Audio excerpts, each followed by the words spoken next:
Você traduz, Ana? Então, Sim. olá, gente, boa tarde. É um grande prazer hoje. A gente tem a presença do Tim Russ, famous worldwide actor and is a amateur astronomer. Thank you very much to be with us. It's a pleasure to have your participation. A great honor for all of us.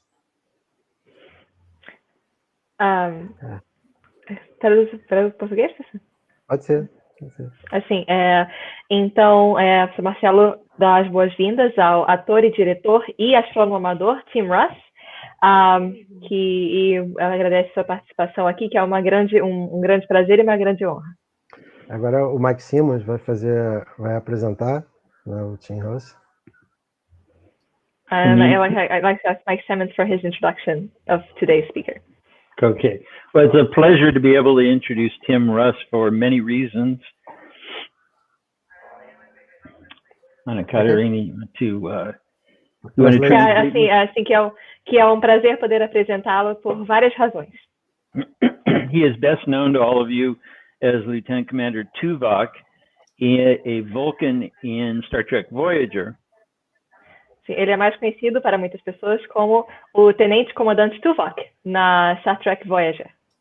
He's also had several other space-related roles, including a small one in Spaceballs that I cannot repeat here.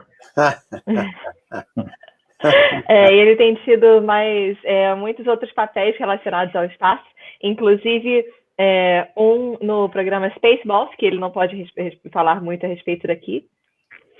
But he also does many other things. He has a very broad range as an actor, director. Mas ele faz muitas outras coisas e ele tem uma amplitude muito grande de papéis como ator e como diretor. Director, producer, screenwriter. Produtor e roteirista. Voice actor and musician. Dublador e músico. And he regularly performs here in the Los Angeles area with his all-human band, Tim Russ Crew. Yep. E ele geralmente faz apresentações na região de Los Angeles com a sua banda, que se chama Tim Russ Crew. But he's also been an avid amateur astronomer for a long time, doing visual observing and public outreach with the Los Angeles Astronomical Society. Mas ele também tem sido um ávido astrônomo amador por muito tempo, fazendo observações e atividades de divulgação com o público pela Sociedade Astronômica de Los Angeles. And I used to be the president of the LA Astronomical Society, and I'm also wearing my throwback shirt here. E ele costumava ser, já foi presidente da Associação Astronômica de Los Angeles e ele está usando a sua camisa de memórias desse tempo. So, it's a pleasure to welcome Tim Russ. Então é um prazer dar as boas-vindas a Tim Russ. Very good. My pleasure to be here. Yeah. Okay, que é um prazer estar aqui, and it's also my pleasure to translate for you, big fan. Yeah. Thank you.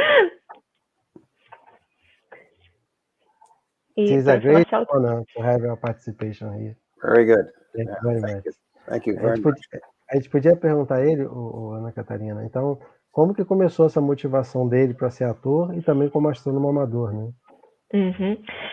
So Marcelo, I would like to know how did you first get motivated to become an actor and an amateur astronomer? Where did your interest in acting and astronomy come from? Well, initially, I was basically I decided on my own to about 35 years ago to purchase a small wide field telescope and basically learn the sky on my own. I've always been fascinated with space science and astronomy, and I decided to get myself hands-on into the hobby. And so I just simply went out and bought a small telescope and took it out to the dark skies and sort of learned all the constellations and where a number of objects were. I learned how to read and follow the maps, the star maps and things like that, to find all the objects. And it took, you know, a year or two during the summers of doing that, you know, as often as I could, to try to learn as much as I could about it. And then from there, I went on and purchased larger and larger telescopes to use during doing that kind of thing with a couple of other friends of mine, and that's it. It just I just one day decided to go out and do it on my own. I didn't have anybody suggest it to me, or I didn't look through someone else's telescope at any point in time. I just decided to do it on my own, and Wow. and I of course was hooked at that point, you know. Ok, então ele menciona que ele, na verdade, começou sozinho, há mais ou menos 35 anos atrás, quando ele comprou seu primeiro telescópio de campo amplo, de observação ampla para o céu noturno, e que ele sempre teve interesse em ciências planetárias, espaciais, em astronomia, mas que mais ou menos há 35 anos atrás ele teve a ideia de ter o trabalho, mas de tomar a própria iniciativa, tomar as próprias mãos, a iniciativa de tornar esse interesse um hobby.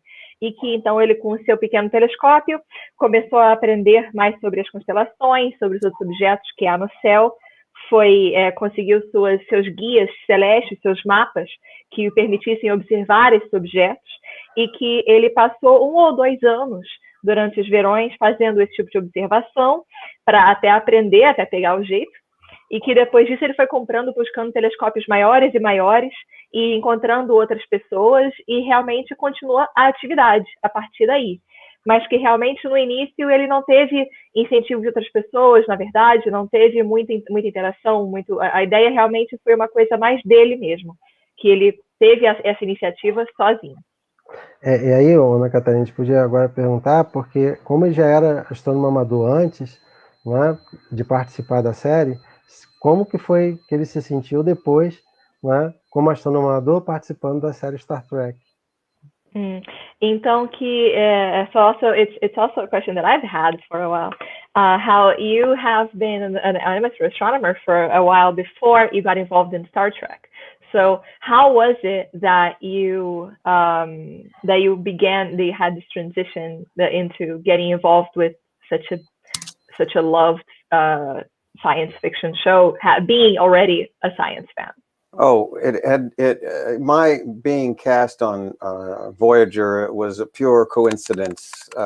There was no direct connection between being an amateur astronomer and, you know, and being on Star Trek. I could have just as easily been on Baywatch for 7 years. It has nothing to do with one has nothing to do with the other. It's just coincidence that I ended up on a science fiction show. And that was a very long process of a number of years before I actually was cast on that show, having worked with that production company and those producers prior to that. So it was nothing. There was no connection. It's just coincidence. And I think the only thing that in the other direction around, being on Star Trek, kind of may have had more of a catalyst for me in terms of participating in events and things like that are astronomy based, because I was on the show. In that direction, I may have done a few extra things because I was on the show that are related to astronomy, but initially, no, and nothing to do. It's just pure coincidence. I ended up on there. Wow. Good luck, I guess I would say.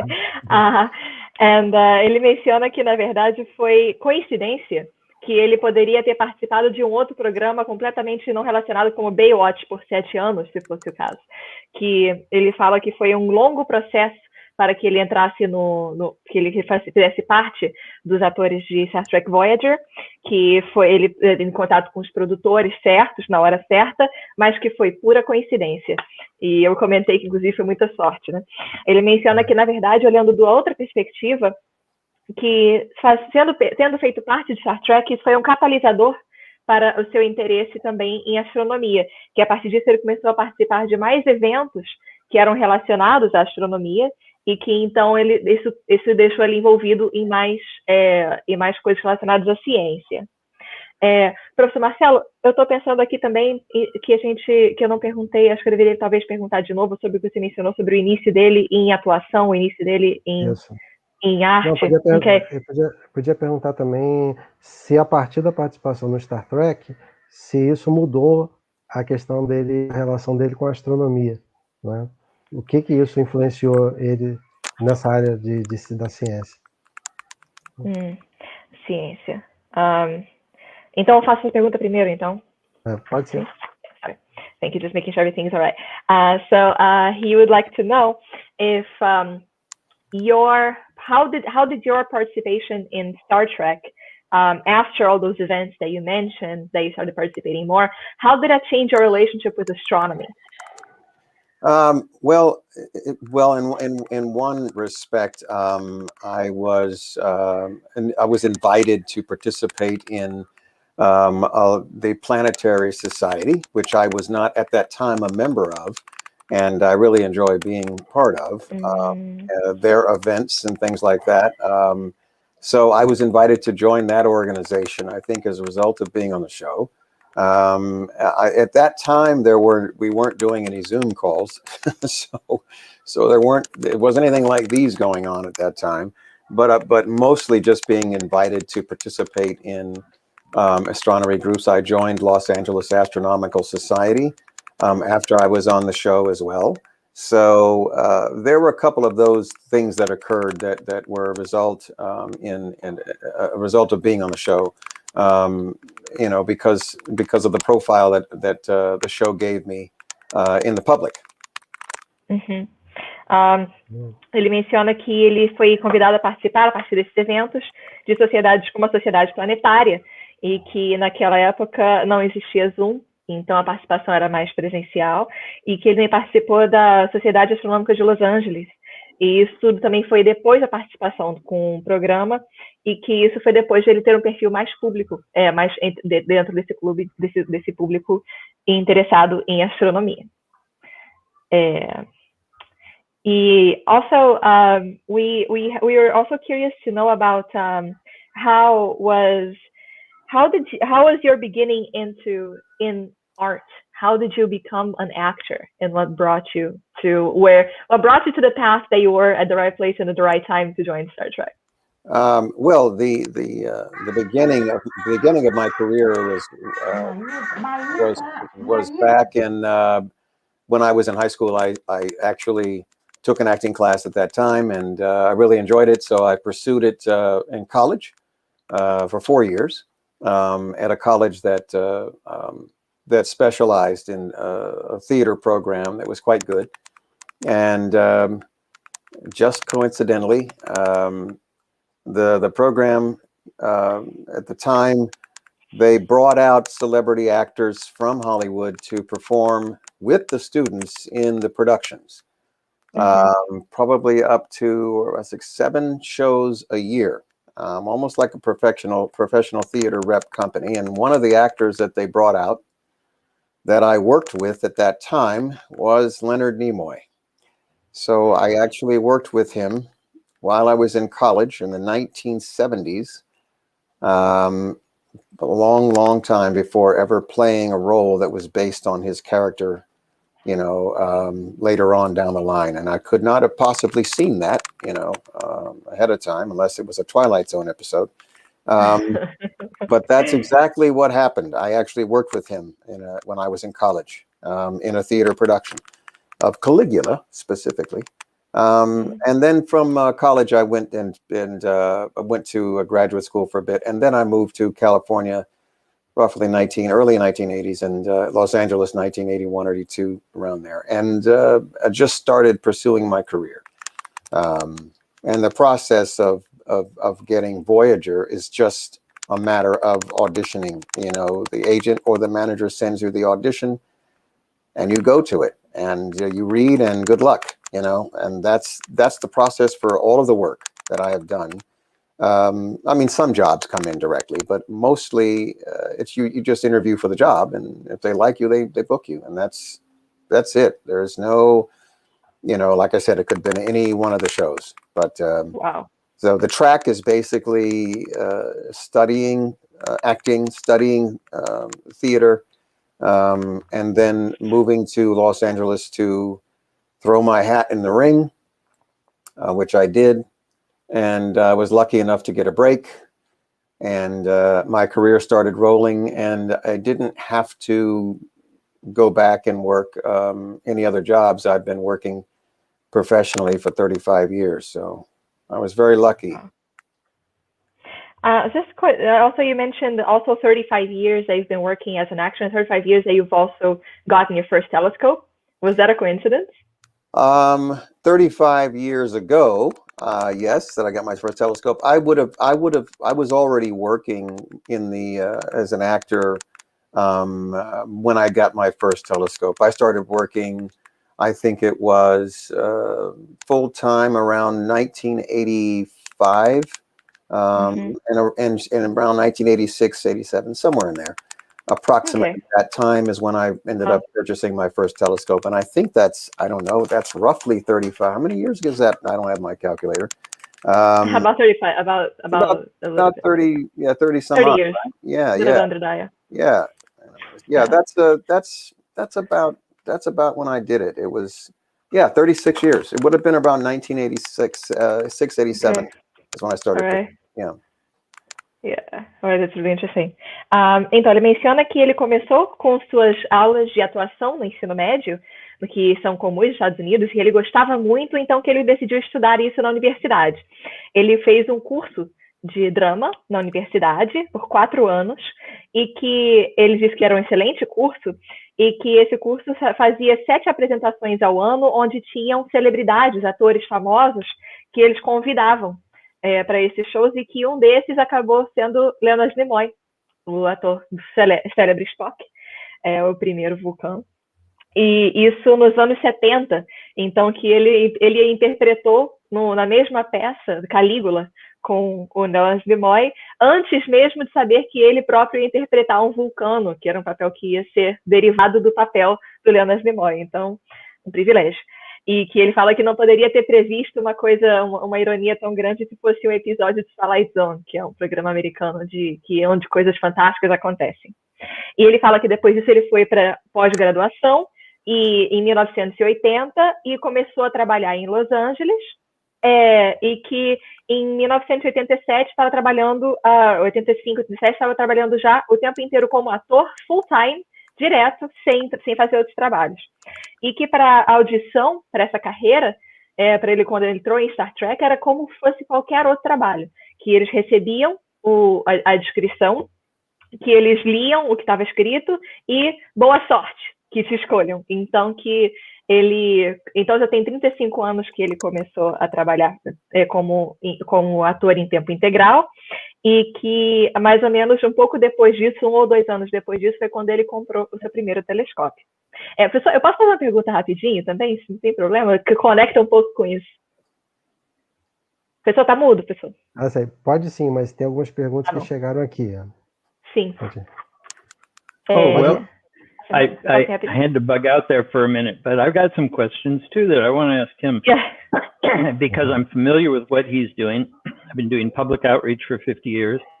I ran the telescope up at Griffith for several years back in the 70s, and was involved in the LA Astronomical Society. And so, but you're active in doing public outreach. Yes. Very unusual thing in the sciences. The amateur astronomers all over the world go out and share what they're doing. You know, we don't have amateur nuclear physicists, thankfully. Então, ele menciona que... sorry, just to make sure everyone understands the joke. Ele menciona que... Maximus menciona que já tem um tempo que já conhece ele, que coordenava o Observatório Griffith nos anos 70, que é um observatório muito grande em Los Angeles, tem a ver com a Sociedade Astronômica de Los Angeles, e que menciona que o Tim Russ há muito tempo que já faz divulgação de astronomia para o público, e que a astronomia é um dos poucos campos em que pode haver um amador, que graças a Deus não temos físicos nucleares amadores. I'm going to steal that one, just so you know. You're welcome to it. You know? Nothing's sacred in this town. I love that, man. Yeah. And why do you like to do the public outreach? What do you get from that? And do you get recognized, and does that help or hurt? Because, you know, everything focuses on the TV show instead. Yeah, well, sorry, just so that I can translate for... Sorry, just quickly so people understand the question. Sorry. Sure. Ele menciona por que você gosta de fazer divulgação da ciência? Por que não focar só no trabalho como ator e diretor? Thank you so much. Sorry, please go on. Oh, yeah. The main reason I enjoy doing the public outreach is, number one, I'm able to commune with all of my fellow astronomers in the LAAS, the Astronomical Society, on that given night during the once a month when we do have them up at Griffith Observatory. I know a lot of these guys, and I get a chance to hang out with them. I get to see what, you know, possibly new gear might be there, and discuss, you know, what we're looking at and things like that with those guys. I really enjoy that. It is kind of coming together. It is a club, and it's like having a big meeting, except that you have the public with you. I enjoy the reaction of people who look through the eyepiece who've never seen Saturn or Jupiter. And the very common reaction to them is that, oh, wait a minute, that's just a picture, isn't it? You know, in the eyepiece, because they're so stunned at how clear and how large and how detailed the planets might be through the eyepiece. And to hear that constantly is like, it's the same as me being a musician and playing to a live audience. It's that reaction that you get from the public as to what they're looking at, because that's part of the sharing of my love for the subject and for the hobby, and I really enjoy that. That's the main reason, and also I have a chance to bring out my own gear and try out some things that I might have picked up that are new, that I want to see how they work, and have other people check them out as well. So yes, it's that communing with the fellow astronomers when I get a chance to, and also to share vicariously the enjoyment of the people, the general public some of them who've never seen anything like that before. Yeah. And you have a chance to offer that as a platform. And I do get recognized on occasion, even in the dark. It's really remarkable. But it does happen, yes. Not that much, but sometimes. Good.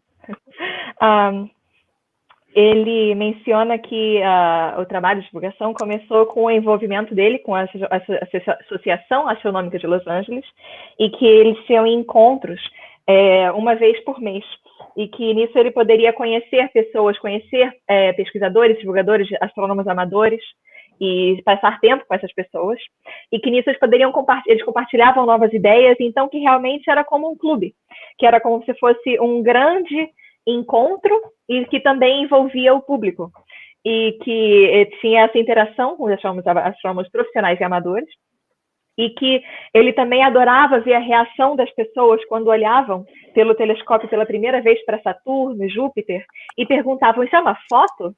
Porque como que é grande, como que é detalhado, como se impressionavam com a beleza dos planetas, e que ele sentia essa reação das pessoas com os planetas parecidos com a reação quando ele toca música, que o olhar do público, esse encantamento do público. Então, que isso atraiu ele para o hobby, e o que deixou ele muito feliz, e o que manteve ele seguindo esse caminho. E que ele leva o seu próprio equipamento, também, que dá a oportunidade dele tentar as novas técnicas, tentar as maneiras próprias de usar o seu equipamento. Então, que realmente veio disso, desse contato com os astrônomos, com esse público já interessado em astronomia, e a possibilidade de aproveitar da felicidade do público quando vê os planetas pela primeira vez. E que, às vezes, menciona que, às vezes, até mesmo no escuro, as pessoas que ainda assim ele é reconhecido pelos fãs da série. Marcelo, tá no... Esta é uma pergunta que chegou de uma estudante. Ela queria saber o que ele pode falar para incentivar as crianças na astronomia. É da Nicole Simeão. Nicole would like to know what would you like what do you think that children should know as we try to talk to children, as we try to get them interested in astronomy? What would you like to say to children to get them interested in astronomy?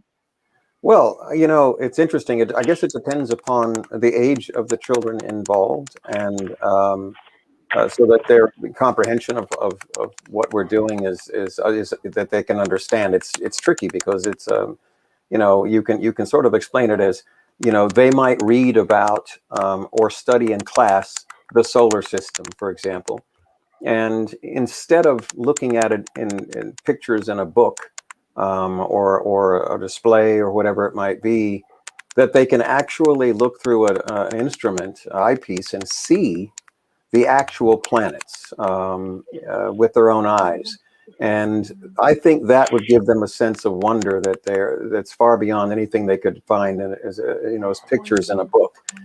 To see the actual planet, to see the actual moon, to see, you know, these objects that are even farther away than our own solar system, and let them once they understand how they fit into the context of all of that, I think that they would be fascinated by that. And I get children when we do the outreach all night long. The people bring their families to Griffith, and that all the kids get a chance to look through the telescopes and see the same things that everybody else is looking at. So there's definitely, I think, a sense of wonder that they can achieve by actually participating in viewing sessions with the actual instruments themselves.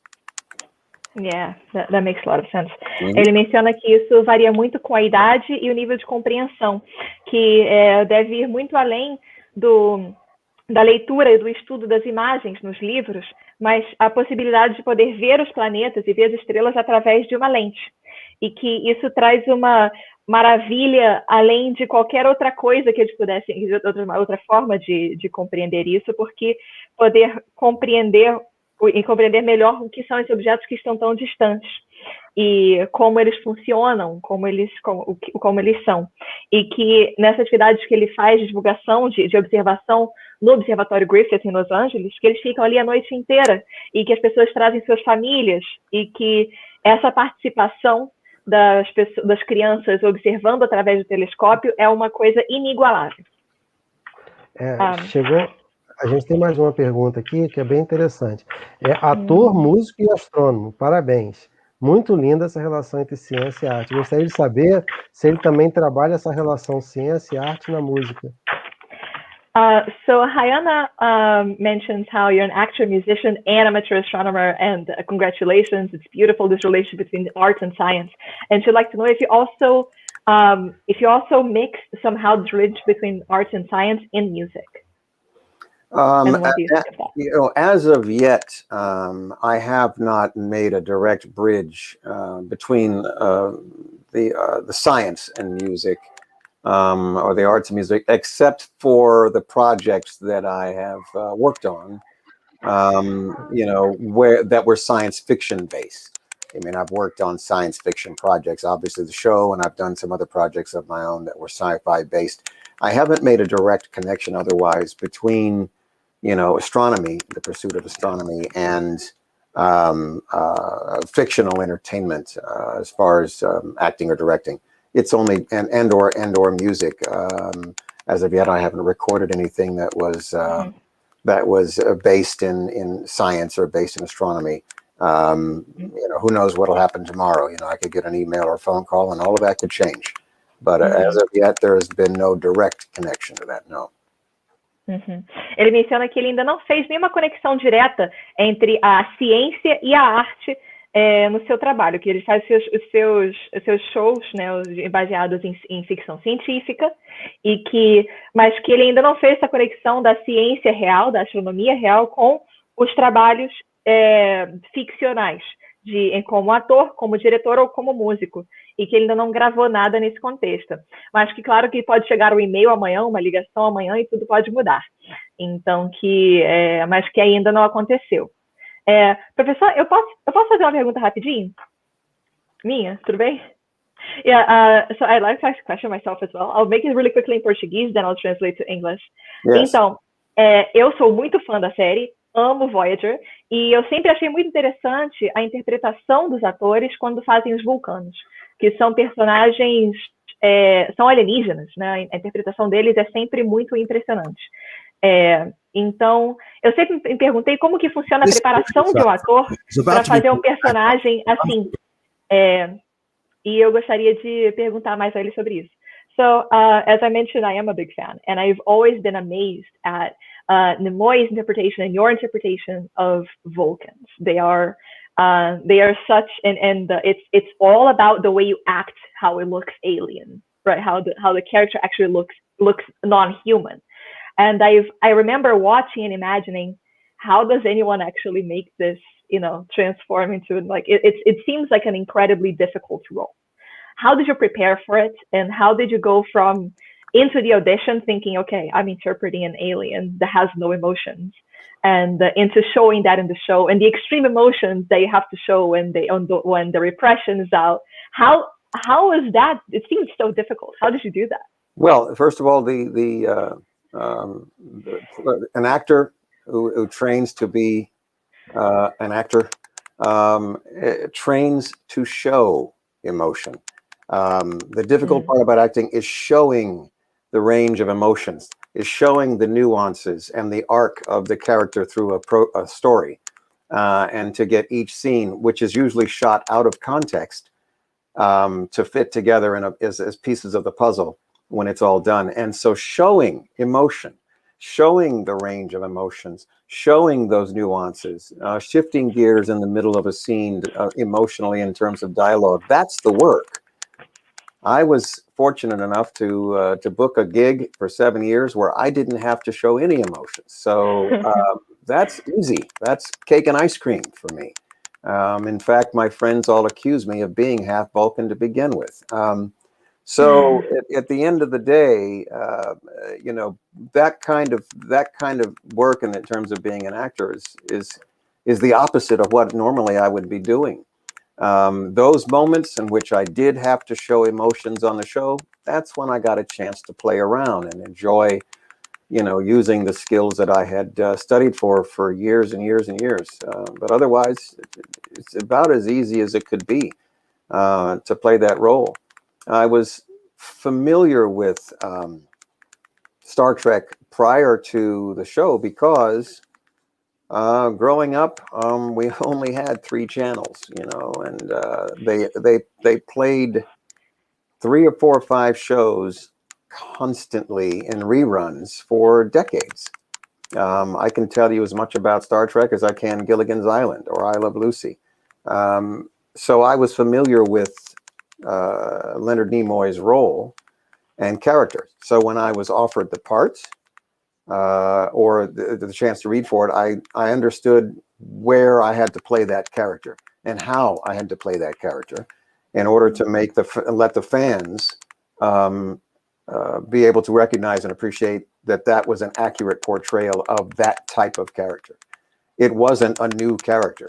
That character had already been established. So all I have to do is pick up the baton and run with it. And the difference being, he's Tuvok is 100% Vulcan, and Spock was only half. So I have that to work with. My character was married, had children.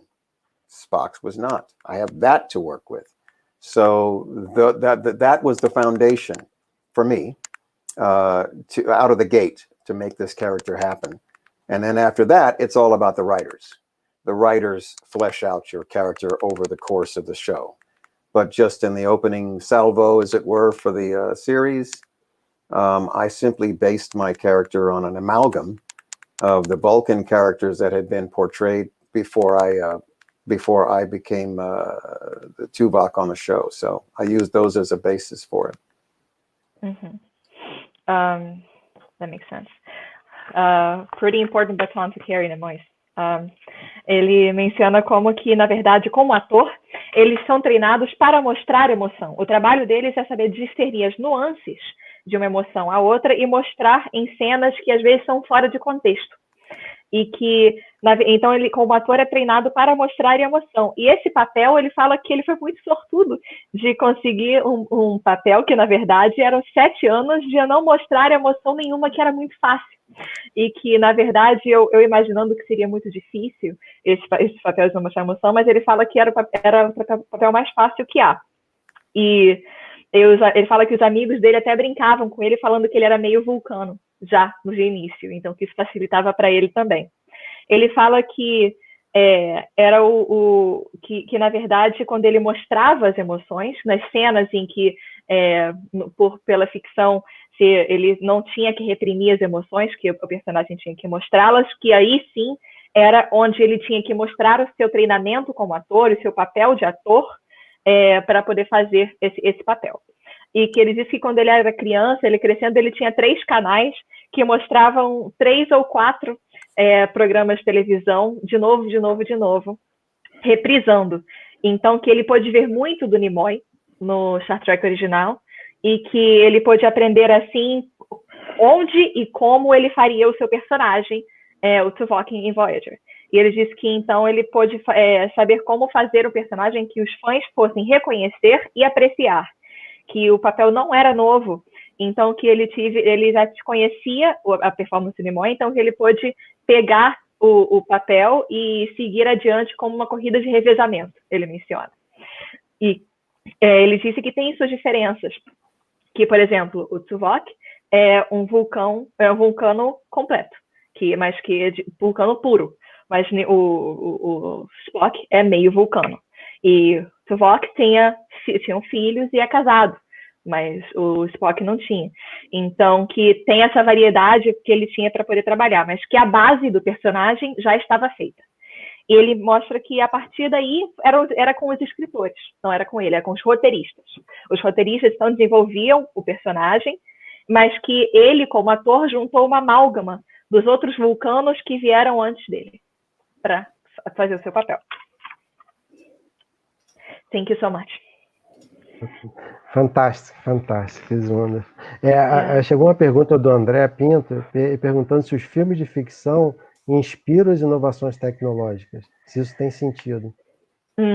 André is talking about the common idea that people have that fiction movies, and it's been said a lot about Star Trek, that they inspire technological innovations. If you think that makes sense, and as a sci-fi director, how are you feeling about that? Absolutely. We are now using, cell phones, which were inspired by Star Trek. They, in fact, were used on Star Trek. They used communicators. We've actually gone beyond that by using, we have phones that actually have the pictures in them. So, that's a direct link from the show that established those kinds of devices to right now. We have them. And God help us if we do have, some of the other technology, holodecks, because nobody's going to get any work done if we have those things going.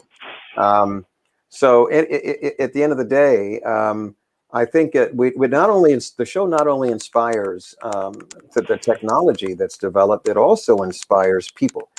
I cannot tell you how many people have come up to me and told me that they entered into the field of astrophysics or engineering or some form of science because of watching the show. They were directly influenced by that to pursue those professions and those fields because of watching the show. That has happened many, many times.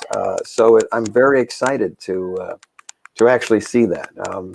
I just got through touring the James Webb Telescope, which is going up in October down at Northrop Grumman. And in fact, some of the engineers there were inspired by watching Star Trek. So it's pretty impressive, the influence this show can have on people.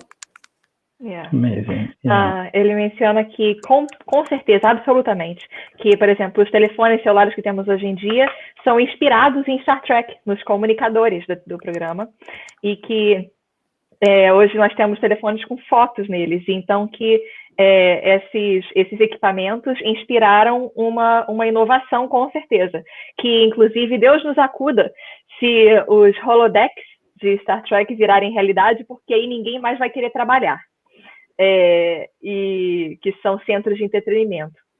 E que ele menciona que o programa não só inspira tecnologia, mas também que inspira pessoas. Que ele ficou muito feliz de ver quantas pessoas que se envolvem em engenharia, em ciência e outras profissões nesses campos se tornaram esses profissionais pela sua paixão inicial por Star Trek. E ele disse que ele pôde fazer um tour do lugar onde está sendo desenvolvido o Observatório James Webb, que vai para o espaço em outubro, se eu compreendi bem, e que ele ficou muito feliz de ver que alguns engenheiros que estavam ali, na verdade, também foram inspirados por Star Trek. I want to make a quick comment here, jump in. I was going to even ask you about that, Tim, but you answered the question already. Mm-hmm. I know astronauts that were inspired by watching Star Trek, but also astronomy. You're doing that too. And I have had adults say it was looking through this telescope when I was at Griffith that got me into science in the first place. Wow. And so there are many people, kids that you are showing things through a telescope and you're changing the direction of their lives in a good way. I've seen it happen. Wow, directly. And I got to say that,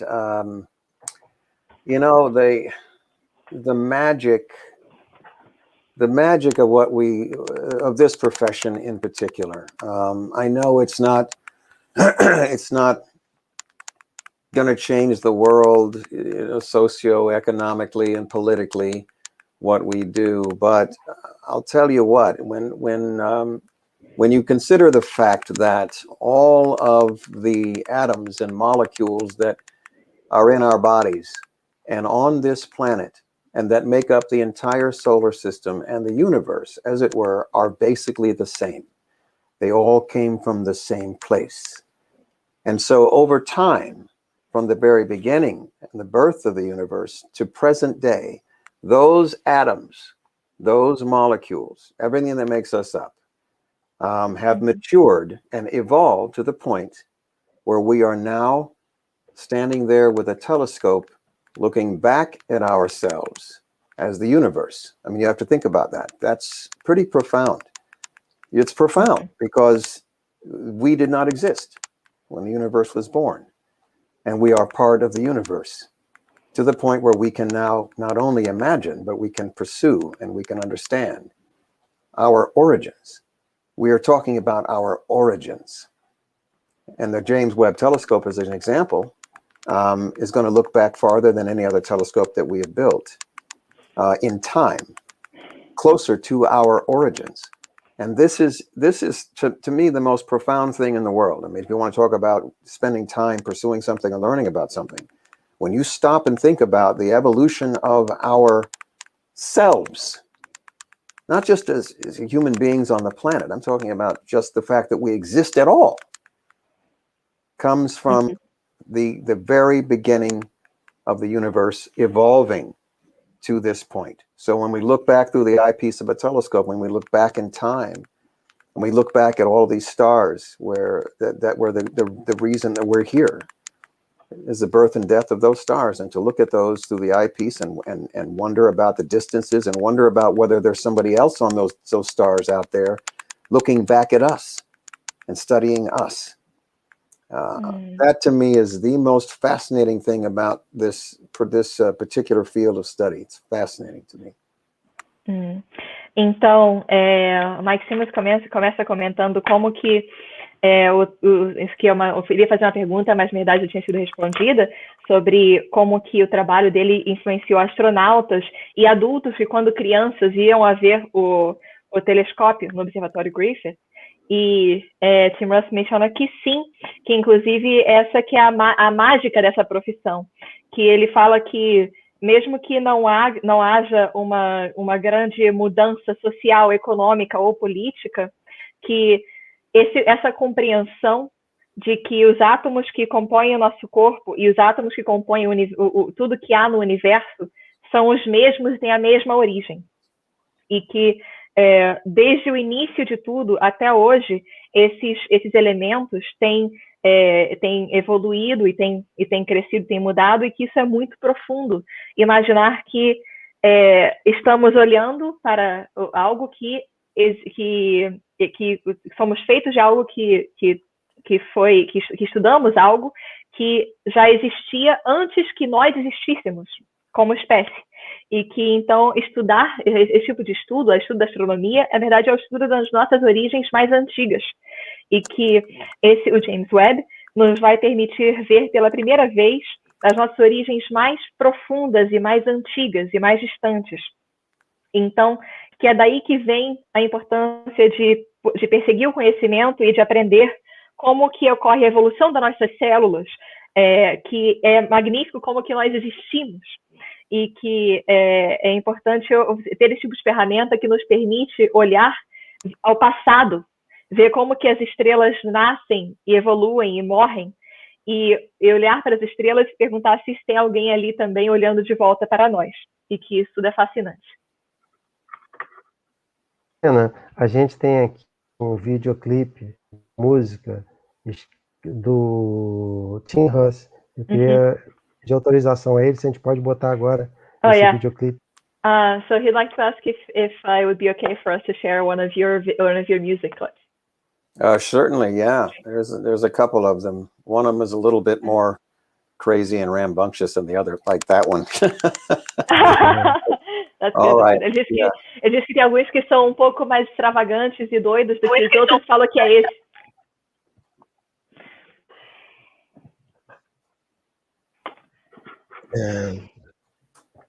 Only a moment, I think that I needed to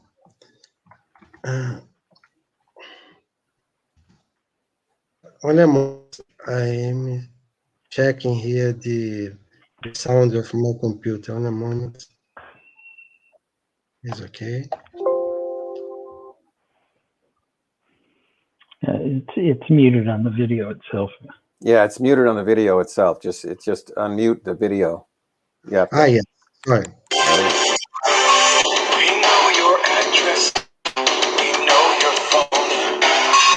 We can watch you outside your home. We want your license, your entry code. We want your show. We want your soul.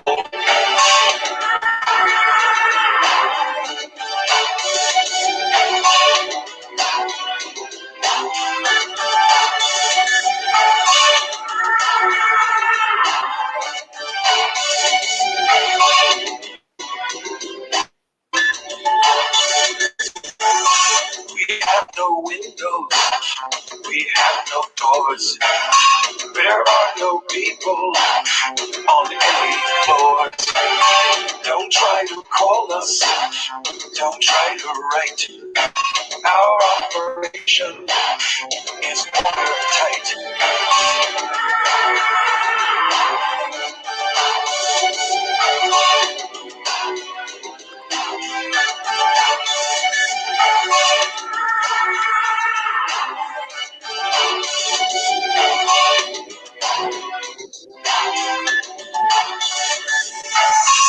Please hold for the next customer care representative.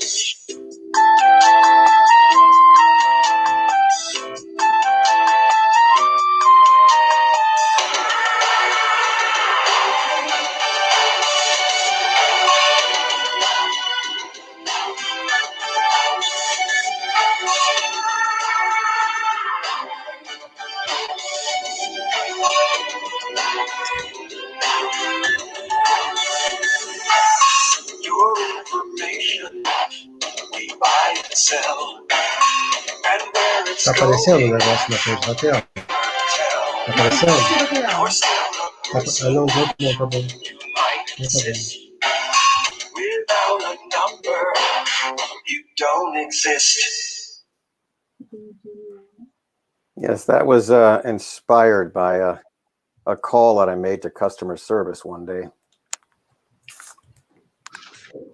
Wait, by a call that you, I'm sorry, by... Yeah, it was inspired by a call that I made to customer service from some company. something we have to deal with. Sorry, gente. Sorry for a moment. Excuse me. I'm thinking not working here. It was inspired by a call that I made to customer service one day. It was so incredibly frustrating. I decided to write a song about it. So I love that shot, just of you on the phone with the music there. That sums up the experience. It does. Yes, that's exactly what that experience was like all day long. Yeah. Yes. I also put in our chat here, maybe Marcelo will share it, one that features Tim solo, with backup, that I think really shows his talent. I've played it several times now. So. Yeah, very nice. I also wanted to ask quickly if everything from the moment that I saw it reminded me of like the Terminator. It looked so sci-fi. Is that usually was that did you direct the video clip? Yeah. I wanted to. I mean, obviously, the concept was basically about how we are more or less treated like numbers in the system because there are so many of us. And so we are managed by computers, we're managed by machines, we're managed by robocalls and robotic answering machines and services. So there's very little, the human contact is sort of drifting away, and we're just being shuffled around like a bunch of numbers and digits in a machine and not given any concern for anything else. So, and that's kind of where it's all been going and still heading that way. And I wanted to basically take the since it has to deal with communication, I wanted to use older sources of communication instead of anything new. I wanted to do it retro. So I have just regular old phones and the switchboard with the plugs and all that. I wanted to use only technology that was older, that's gone extinct for the most part in the piece, rather than anything that's current and new. Mm-hmm. Yeah. Então, ele menciona que essa música foi inspirada numa chamada que ele fez para um call center e que foi de apoio ao consumidor e que foi tão frustrante que ele se inspirou em fazer uma música. E Maximus comentou aqui, interessante, que na imagem que tem dele com o telefone, que aquilo deu para sentir bem a emoção que ele estava sentindo naquele momento. Eu comentei como que a imagem parece muito com um filme de ficção científica, como eu comentei do Exterminador do Futuro, e perguntei se foi ele que dirigiu. Ele disse que sim, foi o diretor do próprio clipe, e que foi inspirado pela ideia de que nós somos todos tratados como números em um sistema, e que conversamos com robôs e somos em ligações, e que falta um contato humano, que só tornamos muitas vezes só mais números e dígitos em uma máquina. Então, como a música foi inspirada em comunicação, que ele tentou usar no vídeo imagens mais retrô, como os cabos de comunicação, ligação antiga, então que é daí que veio a inspiração. Okay. I also wanted to make a small comment that you've played Only a Dream in Rio. Eu queria comentar que eu sei que ele começou, inclusive, a carreira musical dele com a música Só um Sonho no Rio, Only a Dream in Rio. E eu queria saber se como que ele escolheu a música, que é uma música que eu acho muito bonita, e se ele já visitou a cidade. So I'm just wondering, how did you choose that song, and whether you visited the city before, if you visited Rio? I have not visited Rio before. I have not been to Brazil before. Maybe sometime in the future I will. That song was done. I did that recording as an experiment, as a sample a long time ago. It was like one of the first things I recorded a long time ago, because I was just dabbling and toying with doing recording my own CDs and things like that, which eventually I worked with a record company to do. But that was just an EP experiment of mine, and I really, I mean, looking back at it, I would have done it completely differently if I'd done it today. It doesn't really give the song justice. I just adore the track. I think James Taylor, that is a brilliant and beautiful ballad.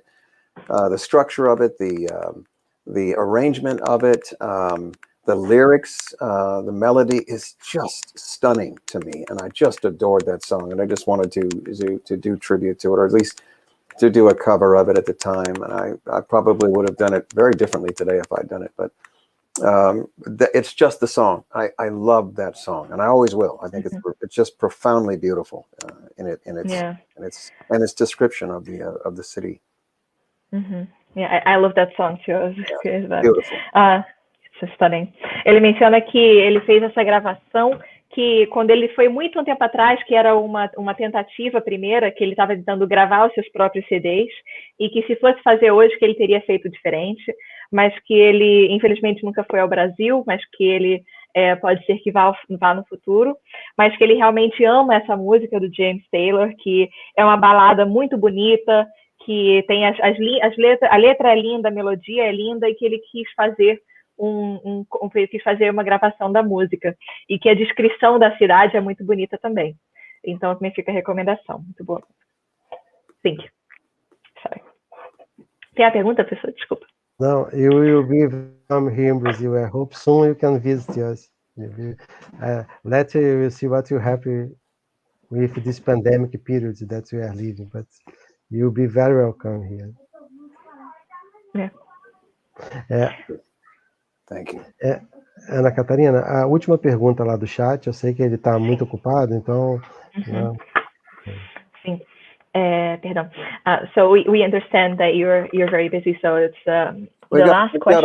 I've got a few more. I can say a couple more questions that we can do 2 or 3 more. It's not a problem. Okay, nice. Thank you. Yeah. Então ele pergunta qual é o seu tipo preferido de telescópio e qual é o objeto celeste que ele mais gosta. Você tem que falar inglês para ele. He'd like to know what is your favorite type of telescope and your favorite celestial object. Well, when I'm up at the Griffith, I get that question a lot as to which one is the better telescope over another, and they're all very different because they all do very different things.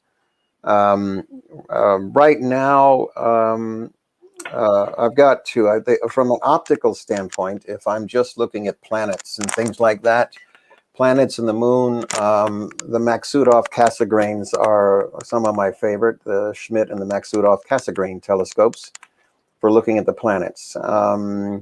They are 20th century optics. They're very powerful in a relatively small package. Beautiful images. They're a combination of lenses and mirrors. And they work very well for looking at those kinds of things. For deep sky objects, I like Dobsonian telescopes generally. For opticals, I use Dobbs. I got a 10-inch Dob that I use because I can fit it in my car. And I use that for deep sky objects and stuff when I go out to dark skies. A lot of my time is spent in the city observing. So a lot of times it's just, planets and the moon and things like that. My most recent purchase, or actually acquisition, I'm actually a representative for it, is the Unistellar EV scope, which is an imaging telescope, which allows me to look at deep sky objects, faint objects, galaxies, nebulas, and clusters, and things like that, within the city limits. It's able to filter out the city lights, and I can see things in deep sky. It has a very fast imaging processor that allows you to be able to look through the eyepiece, because it has an eyepiece built in. It's very small and very portable, and it'll image those objects to the point where you can see the detail in them, and the color, in fact, of the nebulas within 1 to 3 minutes. You can get these images in the eyepiece. That's what I'm using right now, mostly within the city. And again, it's a type of imaging telescope. It does have a mirror. It can magnify the object, so they're pretty good size in the eyepiece. And it's very portable and very easy to use. I am using it now as a demo. I am road testing it, and anything that happens that comes up, I go ahead and report to them and let them know what my feedback is and what my issues that might come up or whatever. It's a rather pricey piece for amateur astronomers. It costs a lot of money for somebody who just wants to be a hobbyist. So in that respect, it's not for everybody. But those are the three that I like to use the most. There's not ever just one. It just depends on what you're using it for. So the Maksutov and Schmidt-Cassegrains, great for planets and the moon and some things like that. The bigger they are, the more you can do dark sky stuff. But the smaller portable things, those are great for small portable telescopes. If you just put down in your backyard anywhere in the city or otherwise to look at the moon and planets. The Dobsonian, the big Newtonian mirrors that you can look at for dark sky objects that are more faint, galaxies, clusters, nebulas in dark skies.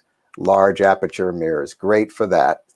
And then for myself, this brand new imaging type telescope would be for looking at deep sky objects with detail and color that you could use that is fairly portable and can be used within the city limits as well. I do have a bunch of images from that telescope, and I can email those to you, some of my favorites that you can put on the site that everybody's watching here at some point. And you guys can share them. I can show you. I mean, I've posted them mostly on Facebook and Twitter, but I can send those to you afterwards, and you can see what I've able to do with it. It's a decent unit. It works pretty well. It's very small, like I said, very small and very portable. And in fact, I learned about it when I was up at one of the observing sessions at Griffith Observatory. That's what I said. When people have new toys, that they're using, I'm like, well, what is that? And 4 years ago, I saw that telescope and I thought, I'd like to get one of those. And I eventually did. So, but I'm using it. I'm actually demoing it for the company. So they gave it to me, and that's one of the things that crosses over from being on the show. Like I said, there might be a couple of benefits here and there. And that's a direct tie because I was on the show. They let me demo the telescope because I might have a fan base that's interested in getting into astronomy.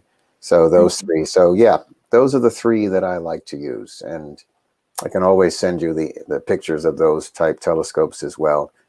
People can get into this hobby very easily. It's very easy and very inexpensively. It doesn't cost a lot of money. You get a telescope for $200, 2 to 3, and you'll be on your way. It's very easy. True. Ele menciona que ele ouve muito essa pergunta no Observatório Griffith, na Califórnia, e que, na verdade, são todos diferentes e que tem telescópios diferentes para cada específico uso. No caso, o óptico, que se usa dentro da cidade para se observar objetos mais próximos, como a Lua e os planetas, quando há poluição luminosa dentro da cidade, que ele gosta do Matsural Schmidt, que são Cassegrain, que são telescópios da forma Cassegrain, que são óticas do século XX, que tem sua lente e seu espelho, e que é compacto e que funciona, que é simples e que funciona. Ele menciona que para objetos de céu profundo, quando o céu está mais escuro, que ele gosta de usar o Dobsoniano, que ele tem um de 10 polegadas, que ele consegue levar no seu carro, para quando ele vai para mais distante da cidade, e que, mais recentemente, ele adquiriu ele foi contatado por uma empresa que queria que ele fizesse o teste de um telescópio chamado Eviscope, que pode tirar como se fossem fotografias, imagens fixas do céu, que demora um tempo de exposição para conseguir que a imagem seja vista através da lente, mas que ele pode mostrar dentro da cidade, com a poluição luminosa, objetos de céu profundo, como galáxias e nebulosas, mesmo com as luzes da cidade, e que leva mais ou menos de 1 a 3 minutos para que a imagem esteja disponível na lente, mas que você pode ver tudo com detalhes e em cores, nas cores das nebulosas. E que tem um processador rápido de imagens e que é pequeno e portável, fácil de usar, e que ele tem tido ele fala que foi um privilégio dele, um dos benefícios de ele ter sido parte do programa. There's Dobsonian, that's the style. So people who are watching, that's the type of telescope, Dobsonian, right? Yeah, ok. Então ele menciona que esse é o que ele usa para, que ele tem de 10 polegadas, que ele usa para céu profundo. That's a Schmidt, that's a Maksutov Cassegrain, Maksutov. E esse é o Cassegrain. Maksutov Cassegrain. Yeah, that's a Maksutov Cassegrain type telescope. Those are Max. That's a small one, right? People can see them. And I'll show you the EV scope, the one that does the imaging. I'll show you that one. It's fairly small and very portable and very easy to use. I must say that. They got that right. It's not complicated to set up and use. I'll show you a picture of that as well. Hold on. Ok. Ele menciona que esse segundo que ele mostrou é o que se usa dentro da, que é o mais barato, que se usa dentro da cidade para ver objetos mais próximos, e esse é o EV Scope que ele mencionou, $3,300. $3,300. Yeah, a lot of money. Yeah, that's for sure. But that's, that's a high-end imaging type telescope. If you were, and you can save those images and pictures, with that telescope very easily. This is one of the images I took in my backyard of globular cluster. Yeah.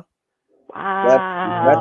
That's less than 2 minutes. That's like 1.5 minutes of exposure time on that to get it. And that's what I saw in my backyard. So, It's amazing. Yeah, that's what it can do. And it's for that kind of thing, that's what the scope is capable of doing. So, just to have it. So, proportional. Yeah, it's relative to what you want to do. But the other two that I showed before are, variations of those are, you can get them as inexpensively as $200 or $300, and you're off and running, and not a lot of extra accessories to go with them. So it's not that hard a hobby to get into. It's pretty easy. E ele menciona que não é um hobby tão difícil de se entrar, porque ele mencionou que os dois anteriores, principalmente o menor que se usa para ver objetos mais próximos, que custam de $200 a $300 nos Estados Unidos, então que não é tão impossível, que é bem mais acessível, mais barato do que esse de 3.300. Mas ele menciona que, por exemplo, com o EV Scope, que ele pôde fazer uma imagem com essa imagem que ele mostrou, do aglomerado, que ele fez em 1 minuto e meio no quintal da casa dele, no meio da cidade. Então, que os benefícios são proporcionais ao preço, mas que para entrar no hobby não é tão caro e é acessível. Então, que existe essa proporção. E ele mencionou que ouviu falar pela primeira vez desse telescópio no Griffith, no observatório em Los Angeles, há 3 ou 4 anos atrás, que foi isso também que ele achou interessante, esse tipo de evento, que você pode conhecer ferramentas novas, que ele viu e pensou, eu quero um desse. E que depois ele começou a usar para si mesmo também. Ok. Catarina, I would like to thank you very much to be with us. It was a great honor for all of us to have a participation. We have a lot of fans here in Brazil. You are very famous here in Brazil. Thank you. Thank you. It's a great pleasure. Thank you. Como já é tradicional, Ana Catarina, I would like also to thank Mike Simmons for his participation. Thank you, Mike. I'd like to thank Ana Catarina for the translation. It's just fantastic translation. Thank you. 100% my pleasure. E como já é tradicional aqui, a gente gostaria de pedir ao Tim Russ se ele podia deixar uma mensagem para as futuras gerações como mensagem final do programa. Mas primeiro deixa eu consultar o Mike Simmons, se ele gostaria de fazer algum comentário. Você pode consultar ele. Sorry. I said in Portuguese. Mike, he's asking. He's going to soon ask the final question to close the show. But he'd like to ask if you'd like to make any comments before the very end. I don't want to take up time with my comments on things. It's just Tim is just a very cool guy who does a lot of things, and I think exemplifies a lot of what we want to do with astronomy. And Tim, astronomy does change things socially and economically. I'm going to show you how. Oh, well, absolutely. I'm excited to see how that might take place. Yeah, it does, and you guys were just. I don't think you need to translate this, but that's what I'll be talking about in a few minutes. I know you don't have time, but sometime if you want to hang out, I'll show you what it's about. That's good, because you've got quite a challenge on your hands, given the current state of affairs. It seems like we're marching back to the Stone Age. So I would love to be able to see how that can take place, there, Mike. Yeah, no, absolutely. Yeah. Astronomy for equity issues, and in many ways. I'll be in touch. All righty, thank you. Mike Simmons comenta como que não quer gastar muito tempo com isso, que daqui a pouco ele vai falar mais a respeito, mas que a astronomia tem sim seu efeito social e econômico, convida para mais conversas, e o Tim Russ menciona como que estamos voltando à Idade das Pedras, então que gostaria de saber mais sobre a respeito também. Marcelo, agora, se você puder fazer a mensagem final, que já é uma tradição, você poderia, nesse momento difícil que a gente está vivendo, né, se ele podia deixar uma mensagem para as futuras gerações, né, como a mensagem final do programa. Sim, sim. And as it is a tradition, to close off the interview, he'd like to ask you, in such a difficult time, what kind of message would you like to leave for the next generation? Well, for the next generation, typically in history and throughout history, cultures and societies have changed because of the efforts of those who are the young. The young people in our society will inherit this earth and everything on it, and our culture, our lives, our system of government, our social situations. They will inherit all of this. That in the state that it's now, we're not sure how it's going to be in the next 25, 30 years, but the young people out there are the ones who are going to make the changes in this earth. They're going to make the changes in terms of what the priorities are, what's more important and what isn't, and the resources that are available on the planet, managing the numbers of people as our population continues to grow. And these are going to be some very trying times, and I think that it's important that young people are the ones that are the catalyst for dealing with these things that we're going to be facing, and that I hope that they can tap into our history to also help them understand and learn, and perhaps choose the paths that they choose to go on by not repeating some of the things that have not worked in the past. And I would say that's the main thing. Everything is going to evolve. Evolution is something that you cannot avoid or deny. It is a process that is inexorable.